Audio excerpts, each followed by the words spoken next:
Before we start, I want you to picture something. An ocean so deep that sunlight has never touched it. And something inside it looking back at us. Tonight, you're going to hear two real deep-sea encounters that sailors, researchers, and locals still refuse to talk about. Encounters with something many believe isn't supposed to exist. So turn your lights down, put your headphones on, and listen closely, because once you hear these stories, the ocean will never feel the same again.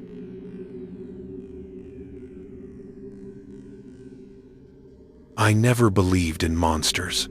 Not the way most people mean when they whisper about ghosts or demons.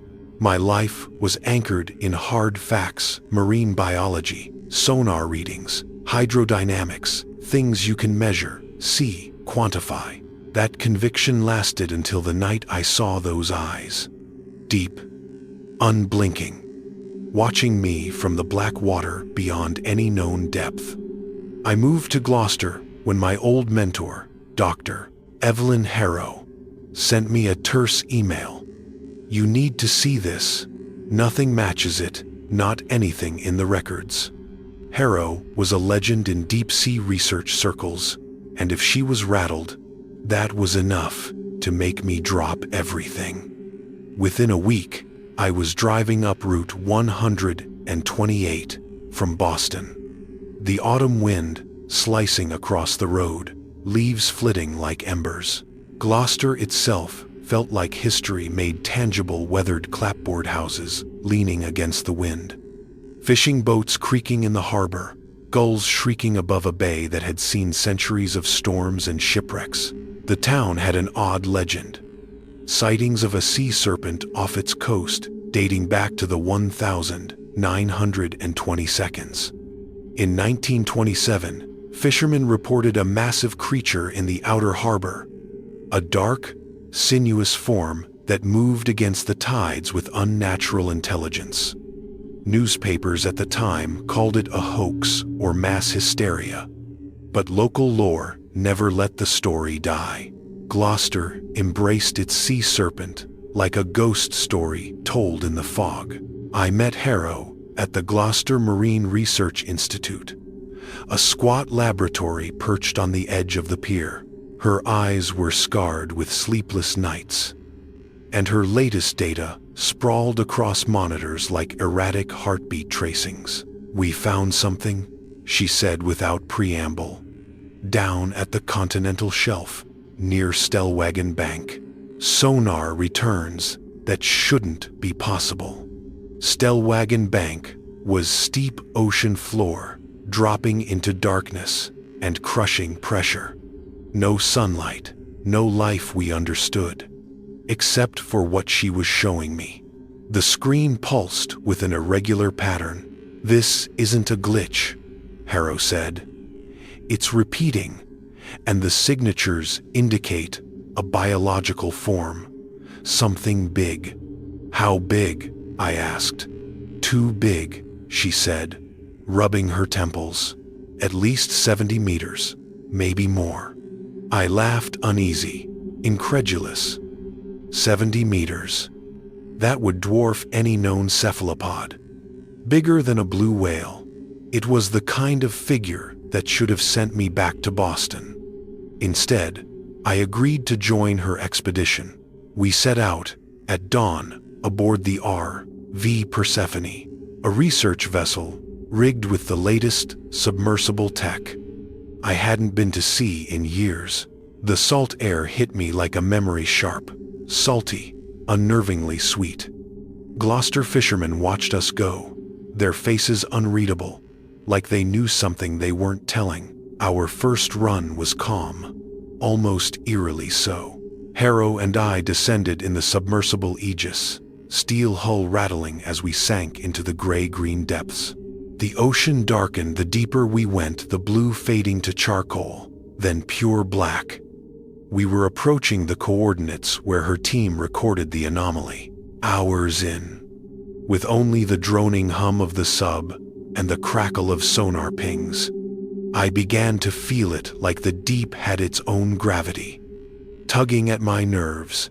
The water outside was thick with silence, heavier than any silence I'd known. Then the sonar pinged. A shape appeared, huge, indistinct, like a shadow etched in obsidian. My heartbeat sped as Harrow leaned forward. "That's it," she whispered. "That's what we've been missing." The object shifted. Not suddenly, just enough that the outline became clearer. A massive, elongated body. No clear fins or appendages at first, just a dark form that absorbed the weak lights of the Aegis. And then two lights appeared. Not reflections, not bioluminescence. Eyes.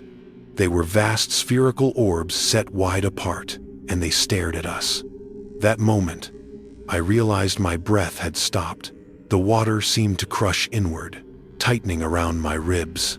The eyes didn't move, but they watched us with an intelligence that was impossible to deny. They weren't animal eyes, not in any way I recognized. No whale, no squid, no fish had eyes like that. I fumbled for the command to rotate our cameras. The Aegis was shaking now, slow tremors, like footsteps thudding against a door.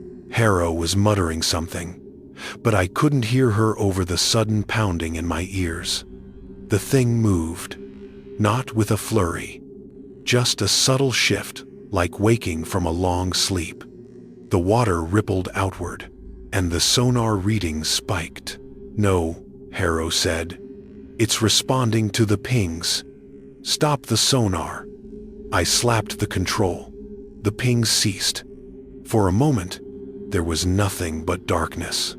And then one eye opened wider, not in a blink, just widened. It was like recognition. We tried to communicate, to change approach, but the water around us began to swirl. The Aegis buffeted like a leaf in a storm. Sonar flickered back to life accidentally. My thumb slipped in the panic, and that was all it took. Whatever it was, deep in that abyss, it had answered. Something huge brushed past the submersible, a current so forceful it felt like colliding with a wall. The lights flickered. Alarms screamed. I'm told we lost communication for 20 minutes. When the Aegis finally surfaced, draped in seaweed and trembling, the sun was setting. Harrow was pale, empty-eyed, like someone who had seen too much. We reached the Persephone, and it was there, standing on deck, that I saw the first mark. A long, horizontal scar across the hull. Too straight, too deliberate, as if something had clawed at it. The crew was silent. None spoke about what we found below, but every time a wave slapped against the hull, I felt reminded of the abyss, like a heartbeat, resonating far beneath. That night, I couldn't sleep. Gloucester was quiet in the dark, fog drifting low over the harbor, like spirits on the water. I walked the pier, staring out at Stellwagen Bank's distant outline, trying to convince myself it was all a misunderstanding. An oversized squid, a sonar glitch, something explainable. But I knew better. The sea is old, older than recorded history. And there are things down there that don't fit our neat categories. In the morning, Harrow showed me the logbook from 1927, the original Gloucester sea serpent accounts. Descriptions of monstrous length, of eyes seen glinting under moonlit waves, of lines in the water that moved against the tide. At the time, it was dismissed. But now, looking at the sonar images next to those faded handwritten notes, I felt a sick clarity. Maybe the old fisherman saw what we had awakened. I should have left then, gone back to Boston, back to dry land and certainty. But the abyss had left its mark on me, not just on the hull of the Persephone. Something in my mind had shifted. That evening, I received a message from Harrow. 2 words that made my blood run cold. It's spreading. Harrow didn't answer her phone all night, and the message, "It's spreading," kept replaying in my head like a pulse I couldn't silence. By dawn, I was already walking back toward the pier, mist curling around my ankles as the tide dragged in slow, heavy breaths. The Persephone loomed in the fog, and even from a distance I saw something wrong. More marks on the hull, long parallel gouges running along the side, like something enormous had scraped a testing hand across it. Harrow was on deck. She looked like she hadn't slept in days. "It moved," she said when she saw me. "The sonar buoys we left near Stellwagen, 3 of them went offline. One recorded something." Her voice cracked, and she pulled out a small handheld recorder. "I need you to hear it." She pressed play. At first, just static. Then a deep, rhythmic thump, too slow for machinery, too strong for natural resonance. A heartbeat, but layered within that sound, almost hidden, was something else. A low groan, vibrating, like the earth itself grieving. And under that, God help me, something brushing the microphone. Something alive. "We're going back," Harrow said. I stared at her, shocked. "Evelyn, we barely made it out alive yesterday." "Precisely," she said flatly. "We woke it up. Now we need to understand it." There was more to it. I could see it in her eyes. This wasn't just science. It was obsession. Guilt, curiosity sharpened into desperation. I knew all the reasons to say no, but the truth was, I couldn't shake the feeling that those eyes were still watching me. Even up here, the abyss didn't let go easily. By sunset, we were back aboard the Aegis, descending again into the cold blue that bled into darkness. The deeper we sank, the more oppressive the silence became, as if the ocean itself was listening. At 600 meters, the lights flickered. At 800, the cameras began to static, as though something unseen pressed against the lenses.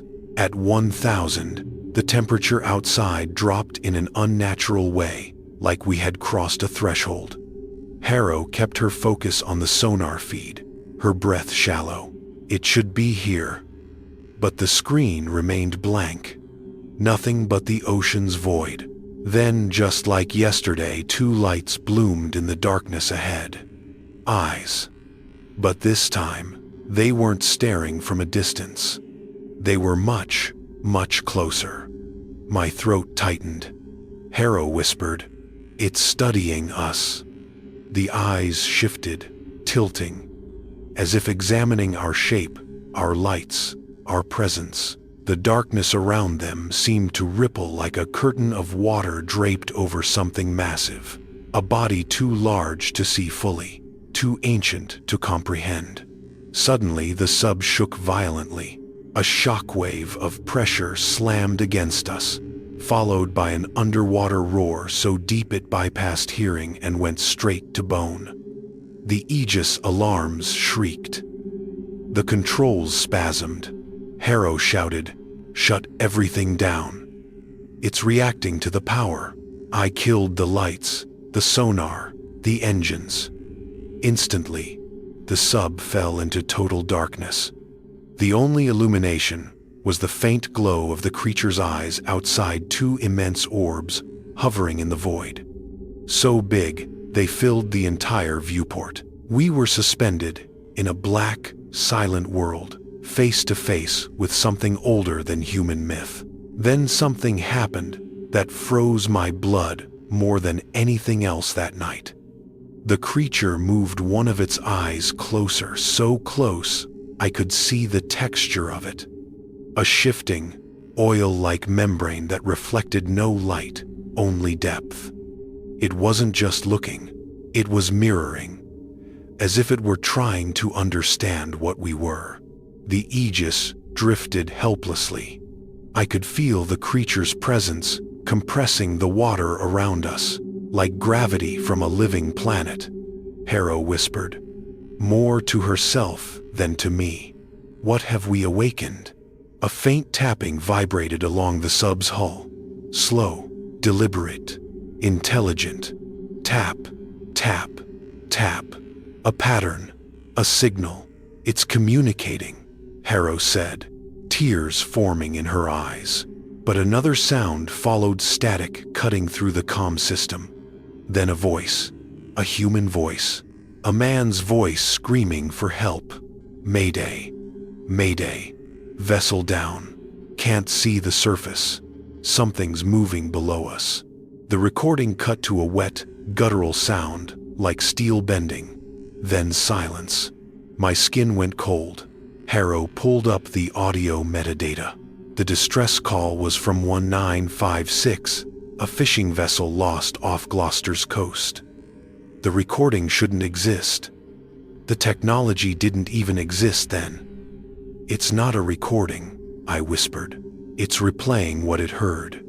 The creature tapped the hull again, faster now. The temperature dropped even further. The water outside grew darker, impossibly darker, until the eyes were the only points of existence. The abyss felt like a throat closing around us. Then the sub jolted downward. We were being pulled, dragged. The pressure warning screamed. The hull groaned in agony. Harrow screamed, "We'll be crushed. It's taking us deeper."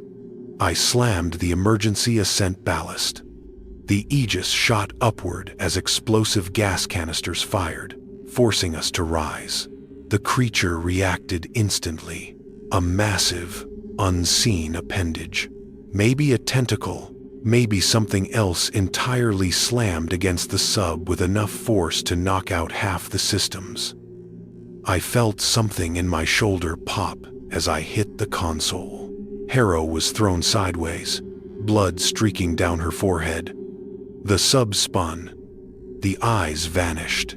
Then, rising from the depths, a silhouette began to form beneath us.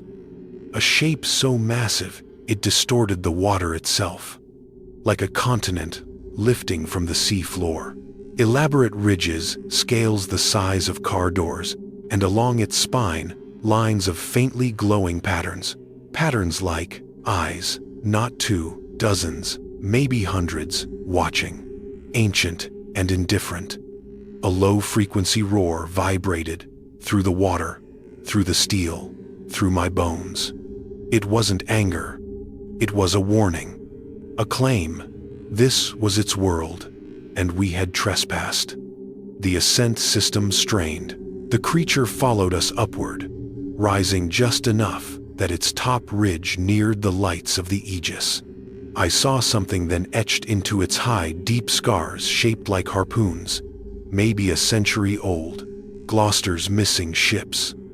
The 1927 Serpent.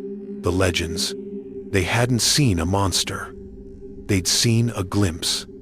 A fraction. A passing shadow of something that had always been there. We broke the surface like a bullet. The Aegis was hauled back onto the Persephone, both of us barely conscious.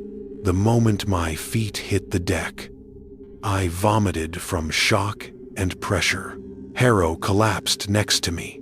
The crew dragged us away from the sub as the waves churned violently beneath.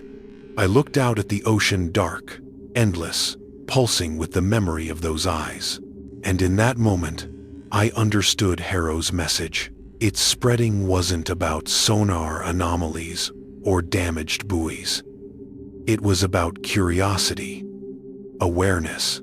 We had woken something that now knew we existed, something intelligent, and the ocean was vast. That night, back on the pier, I stared across the black water of Gloucester Harbor.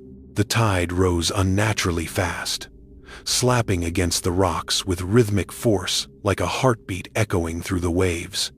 Far offshore, for a brief moment, two faint lights shimmered beneath the surface. Watching, waiting. I realized then that humans were never meant to explore the deepest parts of the world. Not because it was dangerous, but because something down there had been watching for far longer than we had been looking. And now, it was looking back.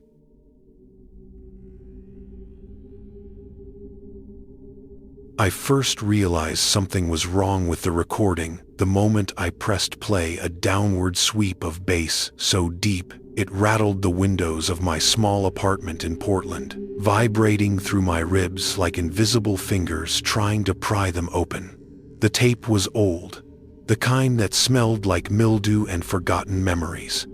And on the label, written in my grandfather's shaky handwriting, were the words, Fundy 1983, do not follow. Most people would have stopped right there, maybe laughed dryly and thrown the tape in the trash. But I wasn't most people. I was a marine acoustic analyst for NOAA, someone who spent their life recording and interpreting underwater signals, whale songs, seismic tremors, even the occasional rogue submarine. I'd heard everything the ocean could produce. Or at least, I thought I had. The sound on the tape wasn't a whale, wasn't tectonic activity, and wasn't mechanical. It was too alive, a pulse slow, steady, impossibly deep, like the heartbeat of something massive sleeping beneath miles of dark water. I replayed it 5 times, unable to shake the feeling that it wasn't just noise. It was communication, or a warning. The coordinates scribbled beneath, the warning led straight to the Bay of Fundy, a place known for freak tides and fog, so thick sailors called it the drowning sky. A place my grandfather had spent a winter working as a lighthouse technician, the same winter he quit, abruptly, and never returned. A place he refused to talk about until the day he died. By the time the plane touched down in St. John, the sky was already bruised purple with late summer storms. The locals were friendly enough until I started asking about unusual underwater sounds. Their expressions changed, tightened. A dock worker told me, "Fundy's got music." "Sure, but not the kind you want to hear at night." Another fisherman muttered, "The deep sings out there, and sometimes something answers." I rented a small boat and headed out alone. The water was calm at first, rolling gently beneath a halo of morning fog. From a distance, Fundy looked peaceful, like any other cold northern bay. But the deeper I went, the more the water felt wrong, heavy, like it carried memory or grief. About 2 miles from the old Quaco lighthouse, the one my grandfather manned decades ago, I deployed my hydrophone. Almost immediately, my speakers trembled. The pulse returned, louder than the tape, deep, measured, almost curious. Then my equipment started picking up something else, a scraping sound. Slow, rhythmic, like something enormous, sliding across rock far below. My heart pounded as the sonar screen flickered to life.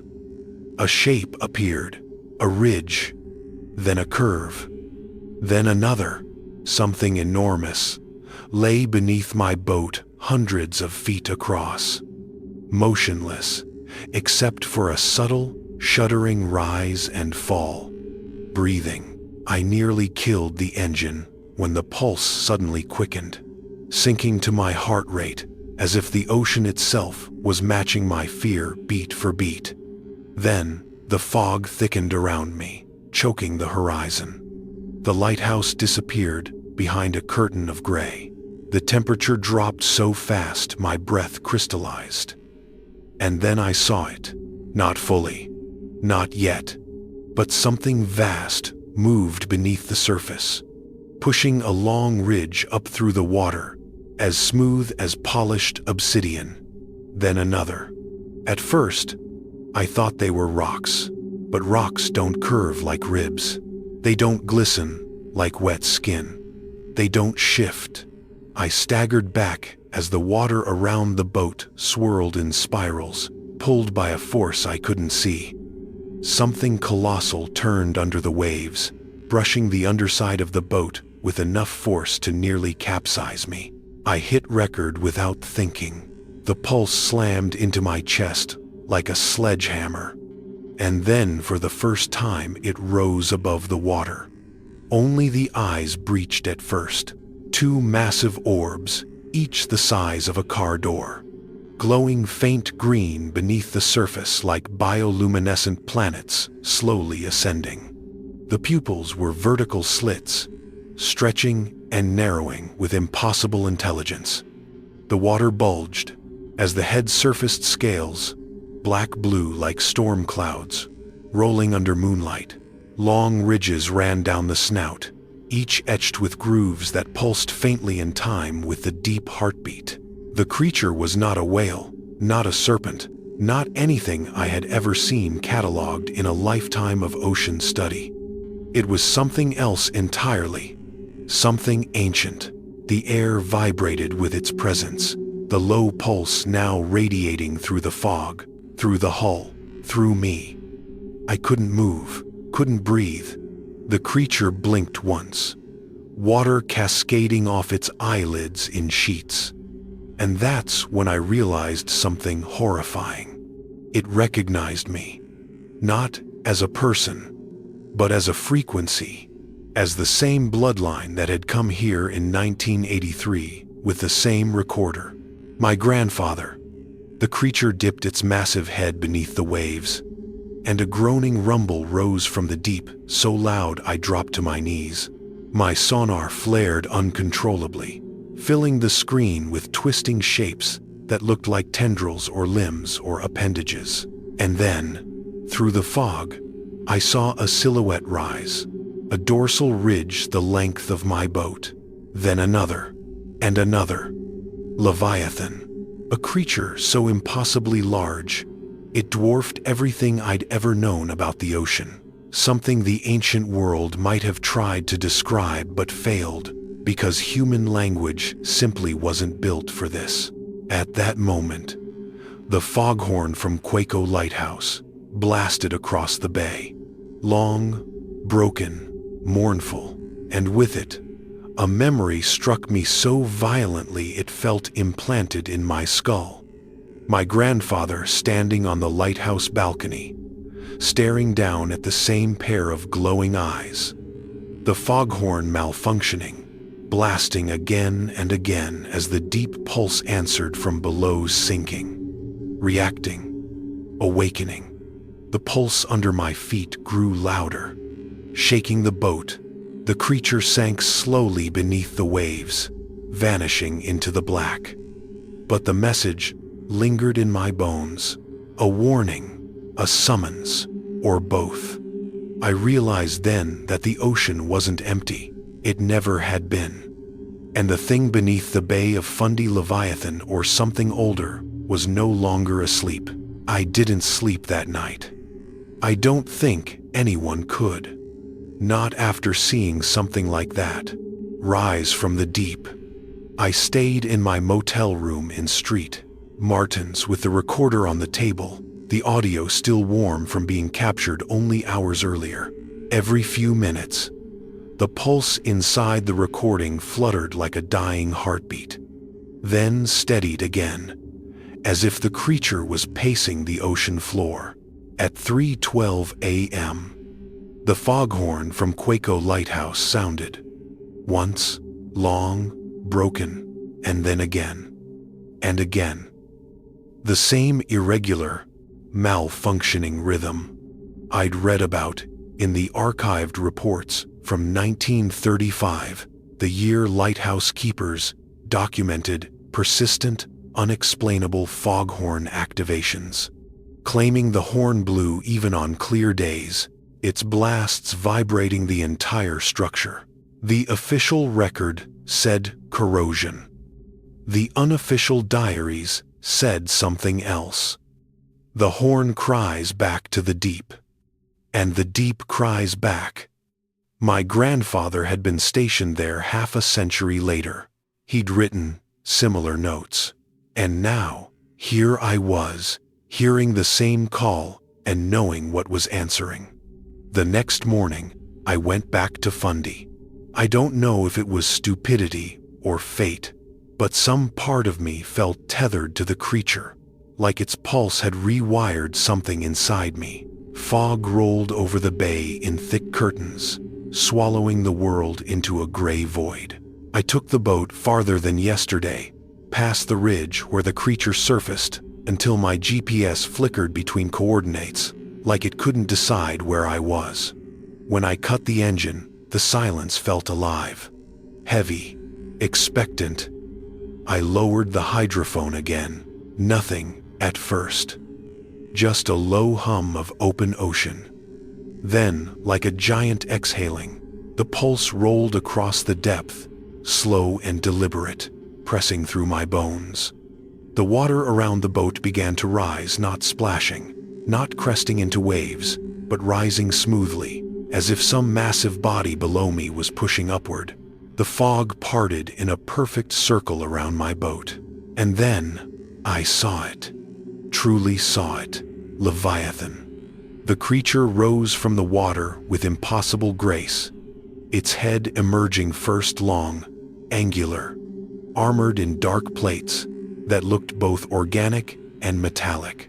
Each plate was etched with glowing veins, pulsing in synchronization with the heartbeat beneath the waves. Its eyes, those massive bioluminescent orbs, locked onto me again. But this time, the rest of its body followed. A serpent-like neck, thick as a subway tunnel, coiled upward from the deep. A dorsal ridge broke the surface, stretching longer than the hull of any modern ship. And then, trailing far behind, a pair of fin-like appendages unfurled like ancient wings, each edged with tendrils that glowed a ghostly green, waving gently as though tasting the air. Fog swirled around its form, drawn to it like smoke toward a chimney. I realized, horrified, the creature wasn't simply moving through the fog. The fog was responding to it. The foghorn at Quaco blasted again, the sound echoing across the bay in warped, elongated moans. And Leviathan answered, not with a roar, not with a whale's call, but with a vibration so deep, the water around the boat turned to ripples of pure sound. The two wavelengths, foghorn and pulse, met somewhere above the waterline, colliding into a low, trembling hum that made the air shimmer. The creature's plates brightened. The light surged. My recorder spiked so hard it nearly fried the circuitry. And then I heard it, a voice. Not in the air. Not in my ears. Inside my mind. Not words, exactly, but impressions, images, feelings. A shoreline long before human footsteps. Darkness moving beneath ice sheets. Something ancient stirring when storms raged overhead. And then, worse memories that weren't mine. My grandfather on this same bay, his boat dwarfed by the same massive shadow, his pulse sinking with the creatures, his fear, his awe, his understanding that whatever this was, it was older than legends, older than humanity, older than the Earth's current shape, a guardian or a remnant, or something we never should have woken. The creature's head dipped closer to the boat, so near I could see the tiny cracks in its armored scales, each one glowing faintly. Its eye, larger than my entire torso, contracted, the pupil narrowing into a slit. I expected death. I expected it to swallow me whole. But instead, the pulse slowed, each beat deliberate, measured, communicative. My own heart synced against my will, my chest tightening painfully with every forced thud. And then the meaning of the pulse struck me like a physical blow. Storm. The impression slammed into my mind. A memory of rising seas, cracking tectonic plates, tremors shaking ancient trenches. Not a threat, not a hunger, a warning. Something bigger was coming. Something that made the Leviathan restless, dangerous, afraid. The fog shifted violently as a wave rose behind the creature, tall as a building, sloshing upward before crashing back into the deep. The boat rocked violently. The Leviathan's glowing plates dimmed. The pulse escalated into a frantic, thunderous rhythm, and then, just like that, it sank. Not slowly, not gracefully. It dropped vertically into the depths, like a stone, the water sealing above it with a thunderous crash. Fog spiraling into a funnel that sucked downward into the dark. The ocean went completely still. No pulse, no waves, no sound. Just silence, so total it felt wrong. I sat alone in the circle of fog, my chest aching with an echo of the creature's heartbeat still throbbing inside me. I don't know how long I sat there. Minutes, hours. The tide receded unnaturally fast, dragging the fog with it, as if the bay itself was exhaling. When I finally returned to shore, the lighthouse foghorn blasted one last time, clear, sharp, final, before falling silent. Permanently. They said later the power grid glitched, but I knew better. The ocean had gone quiet because the creature had gone deeper, preparing, waiting, watching. The recorder still sits on my desk as I write this. At 2:14 a.m. every night, the same time, the foghorn malfunctioned in the 1,930 seconds. And the night my grandfather saw the creature, my recorder wakes up, not playing audio, recording, always for exactly 1 minute. And on those recordings, beneath the noise of my empty apartment, there's a faint, rhythmic thump, slow, steady, growing louder each night. I don't know if it's calling me back to Fundy, or warning me to run, or telling me that something enormous beneath the world is waking again. All I know is this: every night, the pulse gets closer. If you made it this far, thank you for listening. Stories like these remind us how little we truly know about what lives below the surface, and how much of the ocean is still unexplored. If you want more true deep-sea horror stories and unexplained encounters, make sure to subscribe. It helps the channel more than you know. Drop a comment and tell me, do you think Leviathan could be real? Or are these just coincidences we can't explain yet? Thanks for watching, and as always, stay safe out there.